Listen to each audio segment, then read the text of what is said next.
And good Thursday morning. Today we're in part 4 of five-minute devotions on being thankful for salvation. Well, let me ask you a question. Do you believe that God can save whomsoever he will? Or do you think that man is powerful enough to resist God forever? Do you think the creature is stronger than the creator? Is man wiser than God? Well, we know the answer to all these questions, and yet we still try to attribute salvation partly to man and partly to God.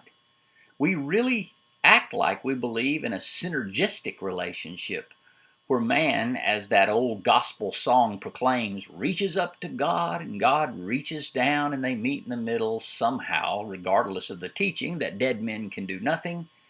A dead man certainly cannot reach or walk or talk unless he is empowered by God to do so. Yet man persists in his idea that somehow God can actually call a man to salvation, and man can say, "No, thank you. I am stronger than you, and I am wiser than you, so I refuse you." Well, fortunately, the Bible explains it much better than I could. I am thankful for the fact that I cannot resist the will of God. Has your child ever resisted your will? Well, maybe they don't want to sleep when it's nap time, or maybe they don't want to eat when it is time to eat, or come to you when you call them. Yet, if you continue to exert your power over that child as a parent, they are eventually made willing. Now, this is the beauty of salvation.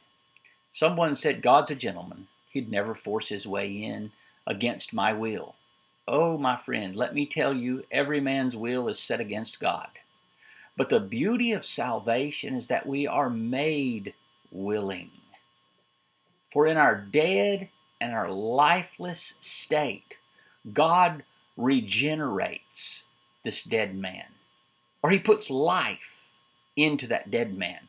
When we regenerate a battery or put a jumper cables on it, we're plunging life into that battery to make it work. So God grants this dead man faith to believe. What a good God that we have. Jesus said it this way. He said in John 6:37, "All that the Father giveth me shall come to me." Now, if words have meaning, this means something. All that the Father shall giveth me shall come to me, and him that cometh to me I will in no wise cast out. Then in John 6:44, "No man can come to me, except the Father which hath sent me draw him." And then he says this, "And I will raise him up at the last day." What a blessing.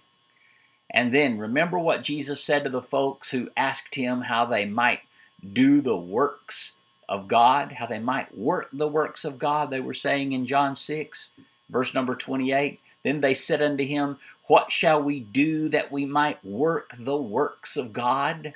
Well, Jesus answered them in the next verse and said, "This is the work of God, that ye believe on him whom he hath sent."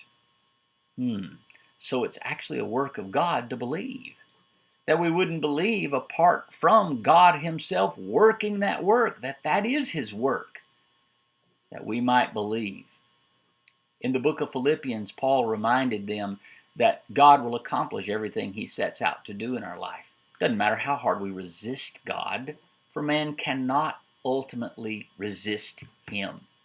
In Acts 11:18, we read that wonderful story there where the gospel is being preached, and then they go and they tell the church, "Oh, all of these Gentiles are being saved." And you know what they did? They didn't say, "Oh, that's impossible."